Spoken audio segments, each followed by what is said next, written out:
Welcome back to News Talk and our conversation this time with Tom Threlkeld of the DC Pro Sports Report. A wide open sports page this time if you want to join the conversation as we talk about the Capitals, Wizards, Nationals, and golf. The Masters getting underway this week in Augusta.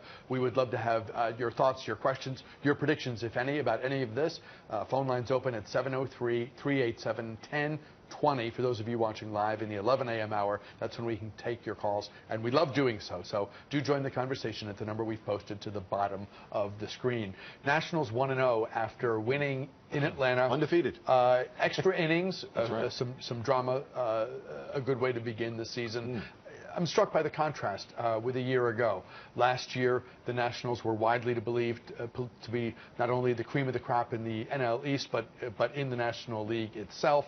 High expectations because of the overall talent, pitching, the starting rotation at least, and a perception of the National League East as being weak. Right. Now we have a very different impression of the NL East because of what the Mets were able to accomplish last year, and at least in terms of perception, the Nats have taken a step back. How do you approach this year? Look, I think it's good for the Nats to take a step back a bit. They haven't really responded all that well to pressure, frankly. Or, when they're thought to be, this is you're a team who should do a lot high this year. High expectations. Right. 2013 and 2015, 2 seasons where they entered with high expectations. They disappointed badly both times. Nevertheless, the Nationals to me look like a team that has a very good chance to win the division or at least make the playoffs. I think for them, if they can get 20 to 22 wins out of the back end of their starting rotation, that's Joe Ross and Tanner Roark. If they can get 20 to 22 wins combined, out of those, combined out of those two guys, yes. I think that they're almost a lock to make the playoffs, at least as a wild card. But they were 14 games out of the wild card last year, so a lot of improvement has to be made.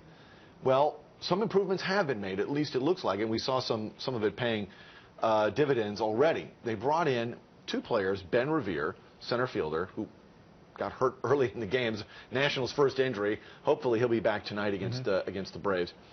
But also Daniel Murphy, the second baseman for the New York Mets, who thrilled the baseball world last year by hitting 7 home runs in 14 postseason games. Just went completely cuckoo bananas, and had a great postseason. Had a strong season as well. He had a career-high 14 home runs for him. It was amazing. Yeah, it was amazing. And so they brought him over. He's not a great fielder, but he is a right-handed. He's a left-handed hitter. Left-handed hitter who, in a lineup that really needed it. The Nationals really only got strong left-handed hitting last year from one guy, the guy, Bryce Harper, who did what he did. On opening day, he hit a home run. But Daniel Murphy also hit a home run.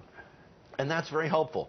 Harper should have had many more RBI last year, but he didn't because guys in front of him really didn't get on base enough. And this year, with Daniel Murphy, a healthy Anthony Rendon, and Ben Revere, they should be getting on base more often, and Harper can hopefully hit fewer solo home runs and more 2- and 3-run home runs.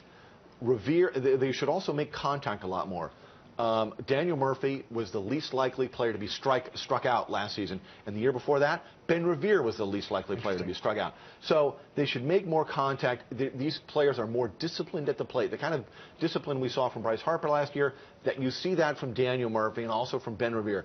Guys that don't strike out, they take good pitches, they wait for them. And you saw Murphy do it. Murphy got on base 4 times in the season debut, including, of course, the game-winning double, and he hit a home run of his own. And you saw real patience from him at the plate, and that's what the Nats need. Also, they need to get some kind of contribution from their 2 old guys, Ryan Zimmerman and Jason Worth. 2 guys who really didn't contribute anything last season. And in Zimmerman's case, it's been a while since. Yeah, guys who are very injury prone, and guys who highly compensated. Yeah, they earn a ton of money, and they really haven't earned it for a while, and they need to get something from those guys.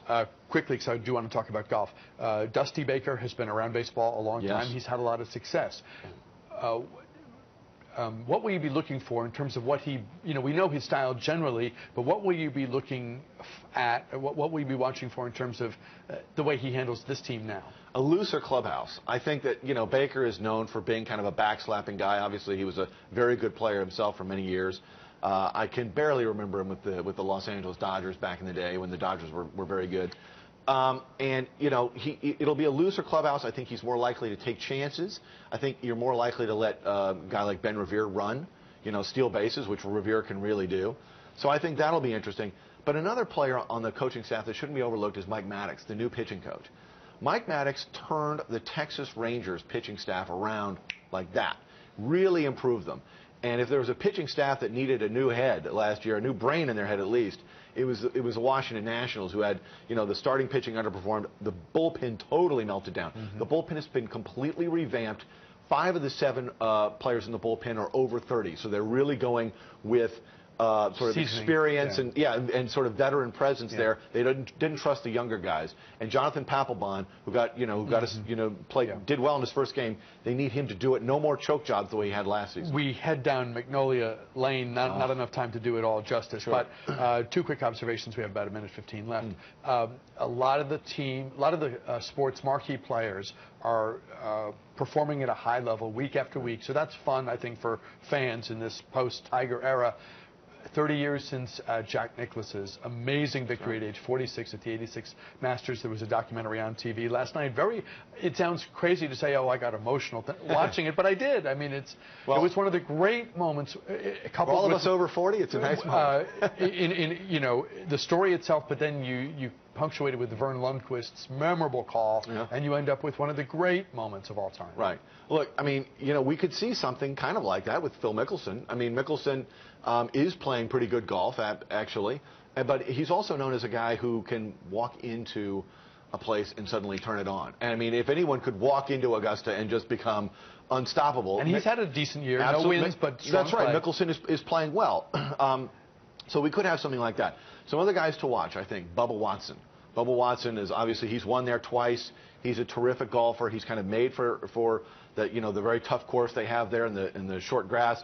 And also look out for Jason Day, Adam Scott, Bryson DeChambeau, the kid, the 22-year-old. He's younger than Jordan Spieth. An amateur, has never won, but this guy's got an incredible game. He uses all these 37.5-inch irons, so he's very unusual. Watch out for him. And, of course, Spieth. Spieth has not had a good year, but he's so great he could turn it on at any time. Tom Threlkeld of the DC Pro Sports Report. Always good having you here. Great to be here. See you at the ballpark. Back with the program note after this.